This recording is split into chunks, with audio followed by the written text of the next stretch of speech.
investing is all about risk. It's all about being able to accurately calculate the risk, meaning what is the downside? What's the worst case scenario?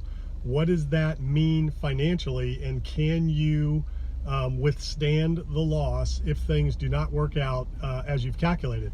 So a lot of times success or failure in an investment is the ability to correctly and accurately estimate the risk involved in the potential downside. And when a deal does not work out, you want to make sure that whatever it is that you could lose, you can afford to lose it. So you don't want to make an investment more than you can afford to lose or absorb in your company, in your real estate portfolio, you know, whatever it is. So if you've got multiple properties, multiple assets in your portfolio, and you calculate the risk and the downside of a property or a project and it goes south, you want to make sure the overall portfolio return profile can absorb the downside of that investment.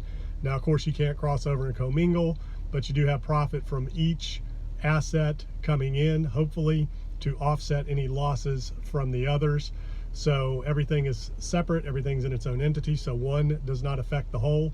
But at the same time, you do have income coming in off all the properties going into an operating account after all expenses and distributions are paid, so that you can weather and absorb any losses if you potentially have a loss. Hopefully you won't, but that is how you protect the downside. That's how you protect your portfolio. That's how you protect your company, your investments, is to accurately calculate the downside. And if you do lose, as long as you're within that calculation, then you have actually succeeded, and you could call that a win.